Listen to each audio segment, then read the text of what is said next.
Hello, it's 1 p.m. Welcome to the Lunch News. My name is Karen Dodu. And I'm Nanajua Aintia Hagen. Coming up. People to see the civic responsibility that you vaccinate yourself, protect yourself, and protect your neighbor. And I think that's very, very crucial that everybody who gets the opportunity to vaccinate. Head of Ghana Health Service urges Ghanaians to embrace vaccination and see it as a civic responsibility as Ghana is to begin the vaccination program on the 2nd of March as it takes delivery of COVID-19 vaccines through UN-backed COVAX scheme. And also coming up in this bulletin, I'm very confident. I'm very certain that the COVID-19 vaccine is a good thing, in as much as we are hearing misconceptions, myths circulating all over media space that COVID-19 is not safe for human consumption. We also find out how prepared Ghanaians are with 5 days to the vaccination exercise. And later in African news, 10 suspected dead and over 40 injured after Boko Haram attack on Tuesday in Nigeria.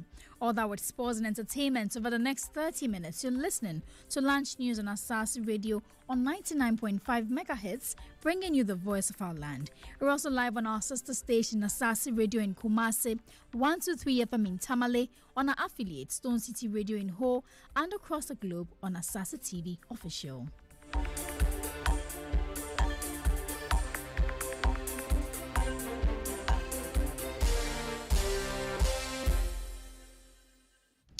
Now to a first story, and we'll begin with COVID-19 vaccines, because the Health Ministry has announced that the vaccination program for COVID-19 will begin from the 2nd of March 2021.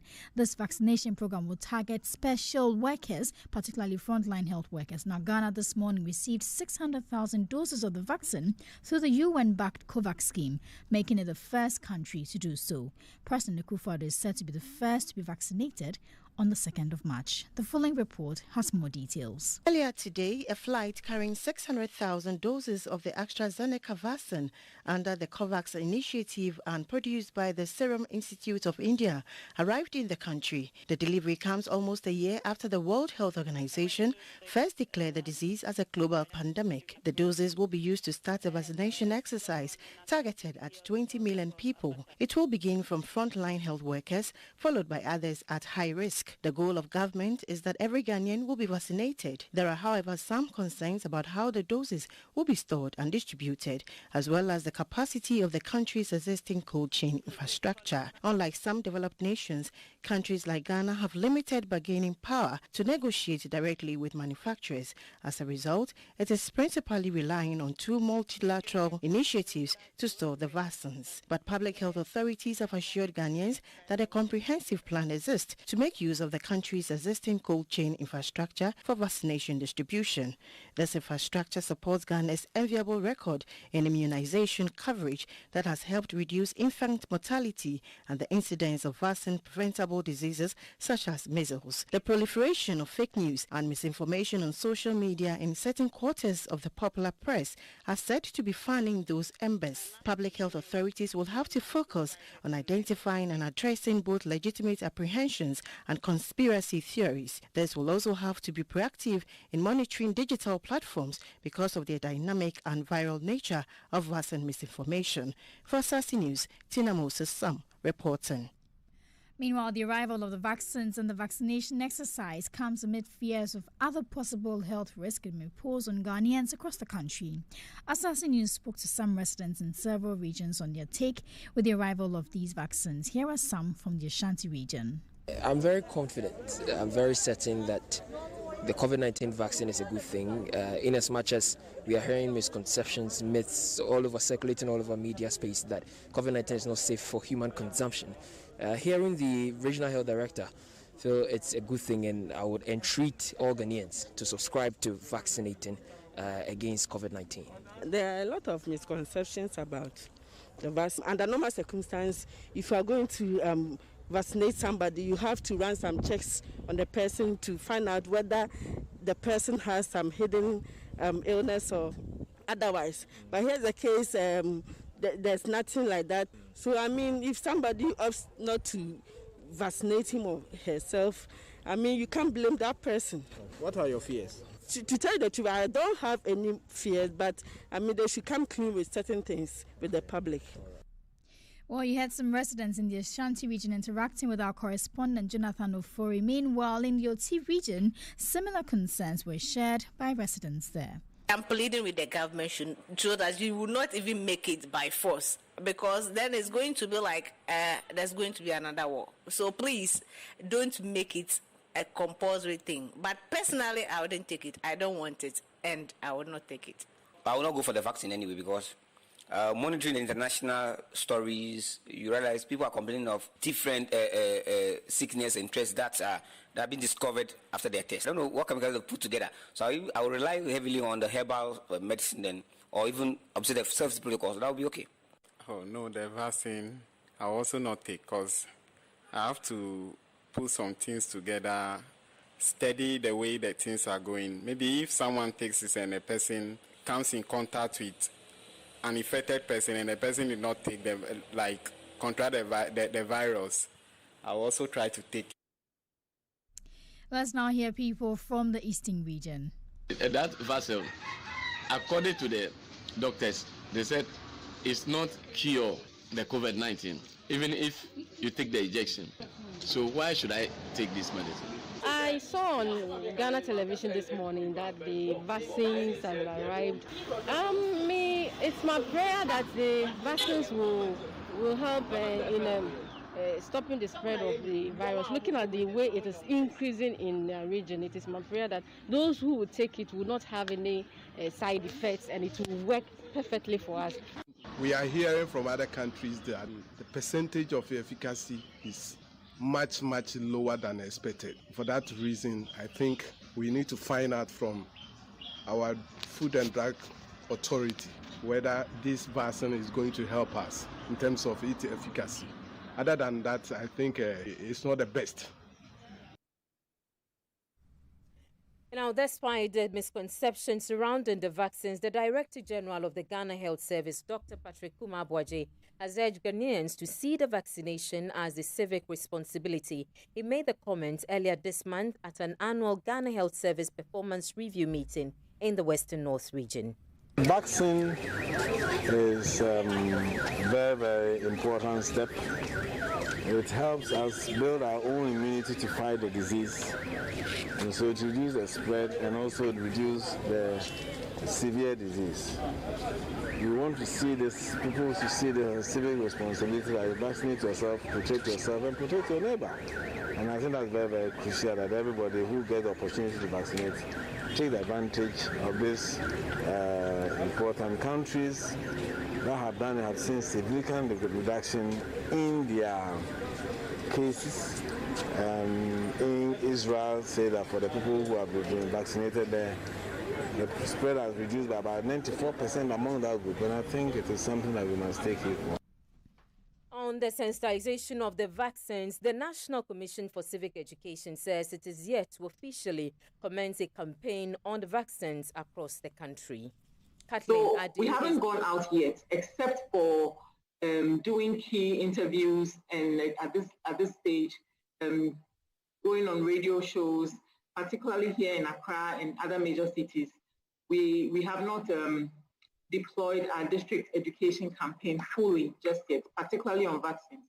As you know, we're already out there doing the education on the COVID protocols. That is still ongoing, even though at a reduced level. But we have not commenced the vaccine campaign, I have to admit, except for working at a high level, and taking advantage of opportunities like you're offering me on this platform, for which I am most grateful. So that is it for now. But we are working really hard towards that. I mean, campaign should launch in the coming days. And once it's out there, we want to make sure that the information we have to counter the fake news and misinformation out there is actually correct and it doesn't confuse people more. However, research and a co-founder of IRIS Research Consortium, Dr. Theophilus Achampon, speaking to Asaase News, entreated the NCCE to double up its steps in educating the public on the importance of the vaccination. You would have expected ordinarily a lot of the public advocacy campaign to have happened by now. Nevertheless, I still think it's not too late to do that. what it really means is that we must double up our effort, and a lot more work needs to be done to let people know that, yes, the vaccines are coming. There's a list or schedule in terms of which priority groups in the population get it, but much more importantly, that they are safe and they protect people from contracting the virus. So we've been a bit late, if you were to ask me, on the public education side of things, but we still have a few days to ramp up if we can. And you had a researcher and co-founder of IRIS Research Consortium, Dr. Theo Achampon, there on the need for the National Communication for Civic Education to double up its steps in educating members of the public on the importance of the COVID-19 vaccinations. Well, in the Ashanti region, the Ghana Health Service says it's targeting 2 million people living in 14 districts. Now, the exercise, which starts on March 2nd, as a vaccination exercise, is targeting frontline health workers, security agencies, and persons with underlying health conditions. At a media sensitization program that was held earlier today, the Ashanti Regional Health Director, Dr. Emmanuel Tenkrang, is urging residents to take part in the exercise to contain the spread of the virus.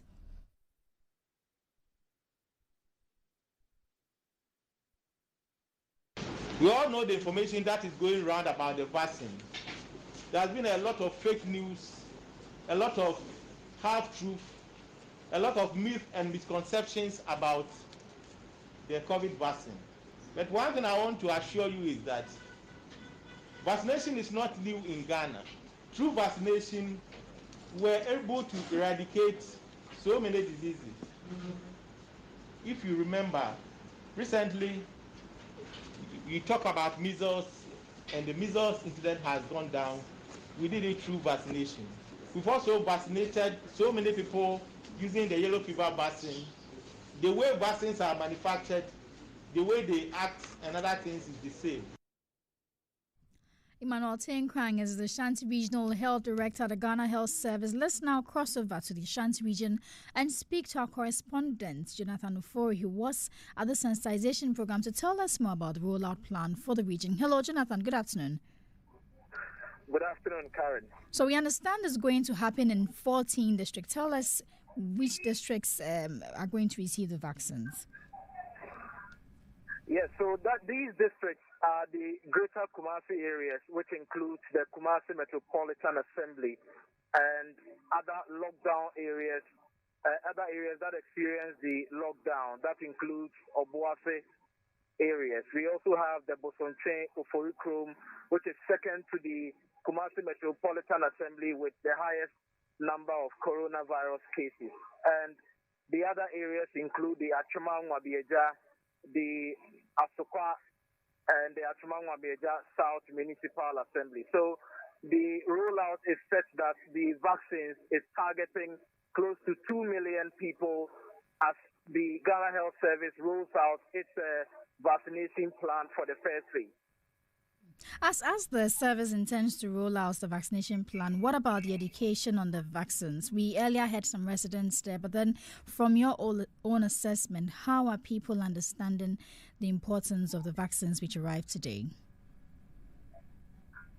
Yes, so there are still misconceptions and other doubts from residents in Kumasi who are even saying that the vaccines are posing or will pose a health risk when they take part in the exercise. But Dr. Tenkrang says enough education will be done across these districts to ensure that all target groups take part in this exercise. Thank you very much, Jonathan. And that was Jonathan Ofori, our Ashanti regional correspondent, reporting live from a media sensitization program on the vaccination exercise that will happen in the Ashanti region come the 2nd of March. Now to Parliament, and the Minister-designate for Lands and Natural Resources, Samuel Abujinapo, has assured a swift and smooth process in acquiring land titles in the country when approved and appointed to head the Lands and Natural Resource Ministry. The Minister-designate gave this assurance when he appeared before Parliament's Appointment Committee earlier today. He says he would guarantee a smooth and land acquisition process by ensuring the implementation of the Lands Act 1036. And if I'm fortunate to receive the recommendation of this committee and the approval of Parliament and assume office at the Ministry of Lands and Natural Resources. Mr. Chairman, I want to submit that the implementation of this Act 1036, because an effective enforcement of this Act itself, I mean, as you know, Mr. Chairman, the issues of stool, skin, clan, family, people who have interest in land, the requirement for them to demarcate their land, register it at the Lands Commission to avoid a double sale. So the effective implementation of this Act will help. Digitizing the operations of the Land Administration, Lands Commission is key, and decentralizing the operations and services of the Lands Commission. Abu Jinapor also assured he will ensure the abolition of illegal small-scale mining practices in the country as part of the president's fight against the menace. But what is important, and what I can say without a shred of equivocation, is that the President of the Republic, Nana Addo Dankwa Akufo-Addo, is absolutely committed to making an impact in this illegal small-scale mining industry. His policies were rolled out in the first term, and indeed, there were some achievements, there were some challenges. If I get the opportunity, my instructions from the President are very clear, that I should go there and keep my head focused and work hard to ensure that we reduce the incidences of illegal small-scale mining in our country. And that was the Minister-designate for Lands and Natural Resources, Samuel Abu Jinapor there. Now, Francis Asenso-Boakye, Works and Housing, and John Peter Amewu Railway Development nominees are also expected to be vetted today. You're still listening to the Lunch News here on Asaase Radio. Now let's go back to health, but this time talk about AIDS, because the Upper West Regional AIDS Commission Office has announced a reduction in the infection rates of HIV and AIDS in the Upper West region. Now, according to them, it's because of the rigorous radio and other platform sensitization programs ongoing. Upper West Regional correspondent Munir Ibrahim has the rest of the story.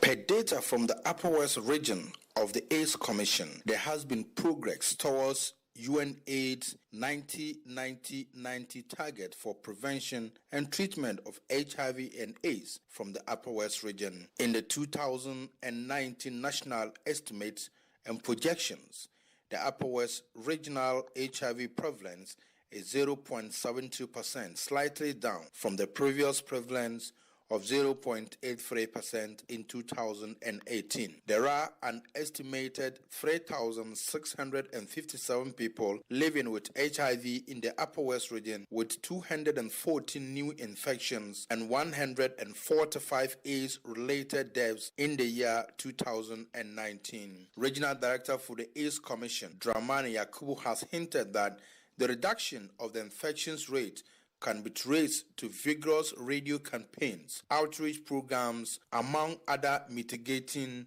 measures. The increased sensitization. Your good self, when you were here, we used to use your radio stations to do awareness creation. We do rigorous condom promotion. We go to the schools, secondary schools, to sensitize them on HIV. And also we do HIV screening at major festive events. Out of the 11 MDAs in the Upper West region, the Nodorikelu district has been placed on top of the regional prevalence rate for 2019. He therefore called on the government to support the commission to overcome their challenges to contribute much more to reducing the figure. Out of the last data, Laura was leading with a prevalence of 2.02%, followed by Nandong, then in that order, and one municipal in that order. But with the 2019 data, I don't look at leading. Until the stigmatization of people affected with the virus ends, others will continue to resist testing and thus lead to the spread of the virus.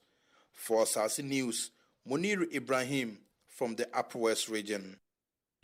Next to other stories now, and a constitutional lawyer, John Quayson, says President Akufo-Addo is expected by law to take steps to expand the Council of State due to the increase in the number of regions from 10 to 16, even though President Akufo-Addo has hinted of an amendment to allow the president to appoint 17 instead of the current 11 to the council, lawyer John Quayson maintains that the president could not have acted otherwise. Before we hear from lawyer Quayson, though, let's listen to President Akufo-Addo when he inaugurated the new Council of State members yesterday. It is worth recalling that as a result of the creation of 6 new regions during my first term of office, the membership of the council has increased from 25 to 31, with 6 new elected regional representatives. The possibility exists that this number may be further expanded were there to be an amendment of the Constitution which would allow the President to appoint 17 as against 11 members of the Council in order to maintain in the new regional governance structure the equilibrium of the Council as originally provided by the authors of the Constitution. This development will be the subject of deliberation between the Executive and the Legislature. You heard President Nana Addo Dankwa Akufo-Addo there. Let's now listen to the constitutional lawyer John Quayson on the possible amendments. The law is not supposed to be rigid, but then flexible, so that from time to time, humanity is able to adjust to situations. This particular example is a clear way out for us. Ghana used to have 10 regions. It used to be less. Then it was increased to 10. Now we have gotten to 16. As it were, there was a legislation to ensure that the regions were expanded. Now it's gotten to the National Council of State too, where there is a need for some law of a sort to be made in order to fit into the new system. If there is a provision in the Constitution that there should be rest from the region, then if non-existent regions have been created, then we have to also make room to absorb that. So the president doesn't even have any option. It's done by law to ensure that this is done. You had a constitutional lawyer, John Quayson. Now, the Techiman Municipal Assembly is set to collaborate with the National Disaster Management Organization, NADMO, to embark on a possible demolition exercise on all structures close to riverbanks in the municipality to avert any unforeseen disasters. According to John Kofi Donyina, the decision by the Assembly, though bold and tough, is very necessary to guard against the destruction of the only resourceful river in the area, that's River Tano, as well as rectify the menace of overflooding in Techiman during downpours. Kofi Donyina has been speaking to Asaase News.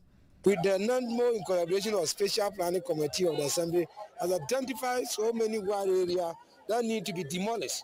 We are sending notice very soon. We are coming out to demolish all unauthorized structures that have been put in place in the waterways in order to avoid future flooding in the municipality. So I take this opportunity to use your medium to advise all and sundry. When somebody sells a plot to you, try and find out. Come to the Special Planning Committee in the Assembly to find out whether the place that has been sold to you is a good place and it's within the map.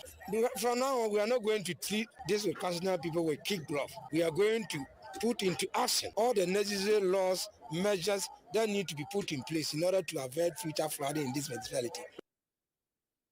Let's now do sports, and Benedict Owusu has the latest. Yes, in our first story, Accra Hearts of Folk have announced the resignation of the National Chapters Committee Chairman Elvis Herman Hesse from the Board of Directors. Well, they released a statement to this effect this morning. Here are excerpts of it. The club finds it unfortunate that Elvis could not continue to serve the board at this critical time.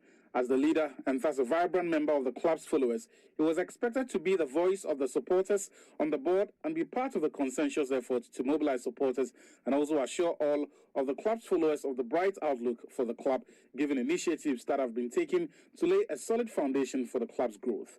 We ask all Hearts supporters to continue to support and believe in the activities of the board as it continues to take steps to revamp the fortunes of the club. The board will, however, meet to discuss Elvis' resignation and consider the possibility of appointing a supporters liaison officer to provide an effective channel for regular communication between the club and its supporters. So that was Victor Achitamaklo going through the statement released by Accra Hearts of Folk in respect to the resignation of the National Chapters Committee Chairman Elvis Herman Hesse from the Board of Directors. While Hearts are in action this afternoon in the Ghana Premier League with a game to Liberty Professionals at the Dansoman Karindorf Park. Well, that will be one of many games to come in the Premier League this afternoon. In Sogakope, Wafa will take on league leaders Karela, with Idiana Stars coming up against Interallies at the Doma Park. Well, Mediama will be in Takwa to play 11 Wonders, and the Buson Dwarfs will be at the Cape Coast Stadium to take on King Faisal, and later at 6, Legon Cities will be at the Accra Stadium to play Elmina Sharks. Well, away from the Ghana League, the UEFA Champions League is on tonight with 2 massive games to look forward to. Atlanta will be at home to play Real Madrid, and Borussia Mönchengladbach also will play host to Manchester City. That's your sport. Thank you very much, Benedict. And today for entertainment, we're taking you to Techiman in the Bungafu region for the story of 15-year-old Ignatius Treme. Now, in an exclusive interview with Asaase News, Ignatius disclosed how he discovered his talent as an artist at the age of 5, and how he derives his inspiration from his sister and some other artists. Art is not a handicraft. It is a transmission of feeling the artist has experienced. This is a quote from Russian writer Leo Tolstoy. Today, we discover a young budding Ghanaian artist who merges designs and elements into modernist portraits with his pencil drawings. Ignatius Treme, a 15-year-old junior high school graduate, in an interview with Asaase News, revealed he discovered his talent as an artist at the age of 5 when he used to draw cartoons just for fun. He says he derived inspiration from his elderly sister and celebrated artist Dr. Stephen Apia Ejay Donko. When I was 5 years old, in school I draw. So one of my sisters is also an artist. So anytime I spy his work, her works, I also try to do some. The young self-taught artist who has mastered the dynamics of shade and light and translating them into powerful detailed pencil drawings, disclosed his father initially refuted his passion, rather suggesting to become a doctor. My mom was supporting me, but my dad was telling me to go and do science in SHS. But I told my sister, and my sister explained art to my father. So gradually my father understood and told me to continue. With all the work that goes into each painting, Ignatius Pencil is able to create a masterpiece in just 2 days. I used 2 days for this work. I just take the picture and I will study it for a day. In the night, I make my grid lines on the paper. So in the next morning, I start the sketch and I will be starting shading. After that, I'll go and buy the frames. Ignatius is hoping to someday become a renowned name in Ghana's art industry. Reporting for Asaase News, Andrew Sepa.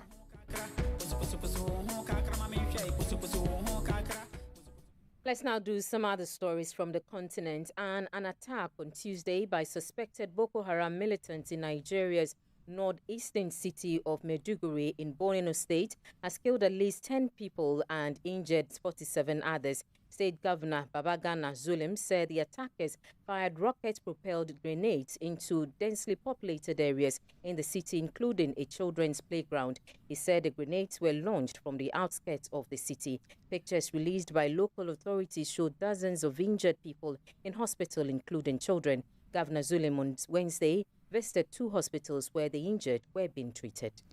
And finally, a distressing video veiling Tanzania's finance minister, Dr. Philip Mpango, addressing journalists to debunk rumors of his death has been widely criticized, with many terming it as unnecessary and cruel.